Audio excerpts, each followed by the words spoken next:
Oke, jadi syok anafilaktik, syok itu sendiri adalah kegagalan perfusi organ ya. Nah, syok anafilaktik di sini adalah suatu kegawat daruratan medis yang ditandai dengan adanya kegagalan sirkulasi akibat dari reaksi alergi yang akut. Nah, reaksi alerginya ini adalah reaksi hipersensitivitas yang tipe 1 karena dimediasi oleh IgE dan sel-sel yang berperannya adalah sel mas dan basofil. Jadi terjadi degranulasi atau pengeluaran mediator oleh kedua sel tersebut. Nah, dikatakan syok anafilaktik juga karena sifatnya itu sistemik, jadi seluruh tubuh, kemudian juga ya bersifat prognosisnya itu lebih buruk dibandingkan dengan reaksi anafilaktik biasa. Untuk etiologinya, jadi sebetulnya etiologi dari syok anafilaktik sendiri adalah orang yang atopi, jadi orang yang rentan terhadap paparan antigen atau alergen. Dan syok anafilaktik ini pada dasarnya jadi orangnya tersebut punya riwayat alergi ya. Untuk makanan atau misalkan benda-benda asing yang masuk itu yang paling sering. Nah, di sini kalau makanan seperti kedelai, kacang-kacangan, kemudian gandum-ganduman, susu, telur, dan biji-bijian. Lalu kalau obat-obatan biasanya karena golongan antibiotik yang beta-laktam, contohnya adalah penisilin. Kemudian bisa juga vancomycin.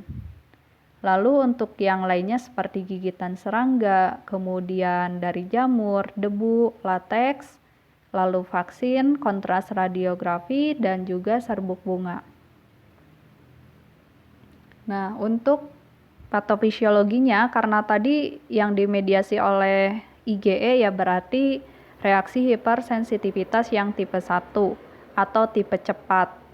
Nah, reaksi anafilaktik itu sendiri kan dimulai dari adanya antigen atau benda asing yang masuk ke tubuh, kemudian nanti akan dibawa atau dimakan oleh APC untuk hantarkan pada atau istilahnya seperti diambil, dihantarkan ke nodus limfatikus, nanti bertemu si APC yang bawa antigen tersebut dengan T helper ya. Nah, T helper ini T helper 2 yang nantinya akan mengeluarkan beberapa interleukin, salah satunya adalah interleukin 4, nanti akan mengaktifasi perubahan sel B jadi sel plasma. Nah, kenapa jadi sel plasma? Nanti sel plasma inilah yang akan mensekresikan IgE, yang nantinya IgE akan menempel pada permukaan sel mas. Nah, itu adalah fase sensitisasi, biasanya belum ada gejala yang khas, yang berat. Nah, jika terjadi paparan yang kedua berulang dengan antigen yang sama, maka si antigen tersebut akan bereaksi silang, jadi menempel pada bagian IgE yang udah ada di permukaan sel mas. Nah, pada saat fase inilah nanti akan terjadi degranulasi dari beberapa mediator yang dikeluarkan oleh sel mas. Nah, sel mas ini terutama mediator proinflamasinya seperti histamin atau vasoaktifnya seperti histamin, kemudian ada sitokin proinflamasinya juga seperti TNF alfa, dan juga dari produksi dari membran fosfolipid seperti produksi asam arakidonat yaitu prostaglandin D2 dan leukotrien. Nah, untuk histamin sendiri efeknya apa? Dia mempunyai efek yaitu vasodilatasi. Karena vasodilatasi tersebut nanti bisa menyebabkan peningkatan permeabilitas vaskular. Kita lanjut dulu ya. Karena adanya peningkatan permeabilitas vaskular sehingga cairannya itu jadi mudah bocor ke interstitial. Jadi yang tadinya ada di pembuluh darah, cairannya itu jadi keluar karena si permeabilitas vaskularnya itu jadi tinggi. Jadi seolah-olah pembuluh darahnya renggang gitu, ikatan antar selnya, kerapatannya. Jadi bisa menyebabkan apa kalau seperti itu? Jadi di sini bisa lihat gejalanya bisa ada udem, kemudian urtikaria, gatal. Nah, selain itu histamin juga berefek untuk meningkatkan frekuensi denyut jantung dan kontraksi dari jantungnya. Juga dia itu kan histamin ada bisa menempel pada reseptor di otot polos, jadi bisa meningkatkan aktivitas otot polos. Nah, selain itu juga kalau sitokin proinflamasi yang di awal itu dikeluarkan TNF-alfa. Jadi nanti TNF-alfa ini bisa mengaktifasi neutrofil dan basofil. Dan karena itulah sebagai faktor kemotaktik. Dari produksi asam arachidona sendiri seperti prostaglandin D2 itu bisa menyebabkan bronkokonstriktor. Jadi saluran napasnya jadi menyempit. Kemudian vasokonstriktor juga pada paru. Dan bersifat vasodilator di perifer. Nah, untuk selain dari prostaglandin juga dihasilkan leukotrien. Leukotrien juga sama. Itu ada jenis-jenisnya, ada LTC4, LTB4, dan LTD4.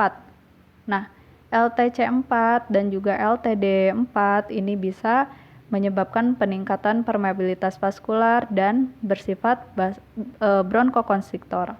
Kemudian LTB4 ini bersifat faktor kemotaktik, juga bisa mengaktifkan neutrofil, eosinofil, dan monosit.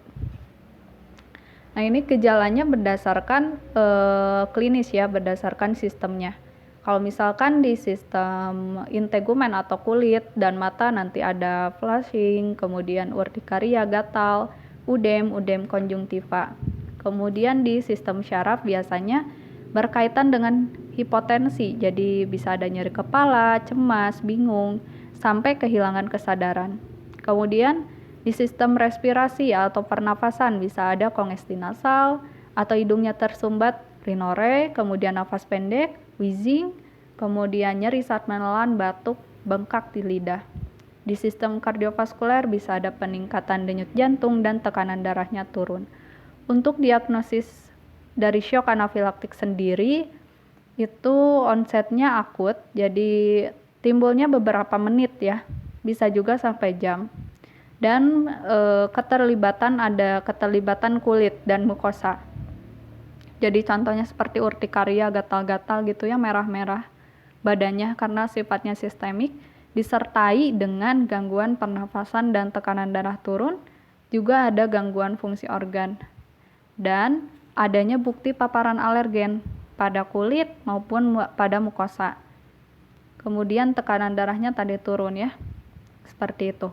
Untuk gambaran hemodinamiknya ya kurang lebih sama pada shock secara umum, seperti adanya hipotensi, takikardi, kemudian cardiac outputnya bisa turun dan bisa ada hemokonsentrasi, makanya bisa didiagnosa banding dengan DBD. Cuman kalau DBD itu tidak secepat yang shock ini.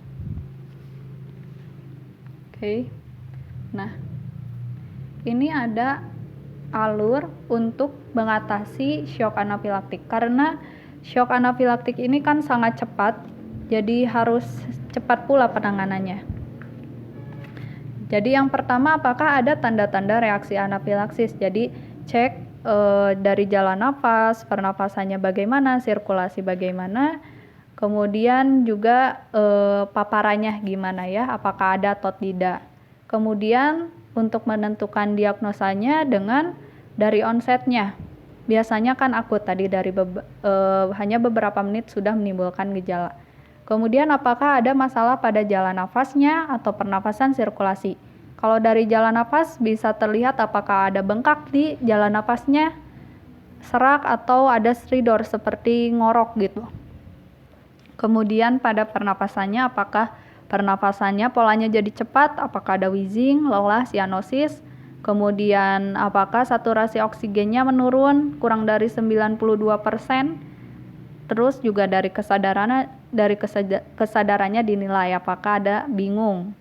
Kemudian dari sirkulasi jadi bisa dilihat secara inspeksi apakah pucat, berkeringat atau lembab, tekanannya itu harus diukur juga apakah turun. Kemudian kesadarannya apakah pingsan, koma. Nah, dari situ maka yang ketiga itu yang kulit. Jadi dicek juga apakah ada perubahan pada kulit. Yang tadi khasnya adalah urtikaria. Setelah itu kalau misalkan ada ya telepon untuk cari bantuan. Baringkan pasien pada tempat datar dan angkat kepalanya. Jadi posisinya Trendelenburg. Itu fungsinya atau angkat ya kakinya kurang lebih 45 derajat, itu fungsinya untuk meningkatkan venous return. Karena tadi salah satu gejalanya adalah penurunan cardiac output. Lalu setelah itu berikan adrenalin. Nah, adrenalin yang diberikan ini berbeda dengan reaksi dari anafilaksis biasa. Untuk adrenalinnya sendiri ini bisa dikasih kalau dosis IM yaitu 1/1000 adrenalin ya. Untuk dewasa ya 0,5 mili, anak-anak 6-12 tahun 0,3 mili. Ntar di sini ada dosisnya nih, bisa dilihat ya. Jadi intinya 0,3 sampai 0,5 mili secara IM.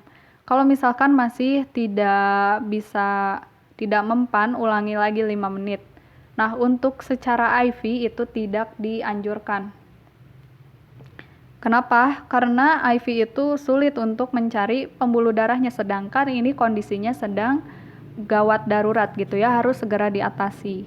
Nah, setelah adrenalin diberikan, jika ada alat yang tersedia dan skill kita memumpuni, maka ulangi lagi. Jadi dari ABC-nya juga periksa kembali, kemudian berikan oksigen, kemudian cairan infus. Ini untuk sirkulasinya untuk meningkatkan volume intravaskular karena tadi kan permeabilitas kapilernya meningkat sehingga volume intravaskularnya turun, maka harus kasih infus. Contohnya di sini bisa kasih kristaloid NaCl 0,9%.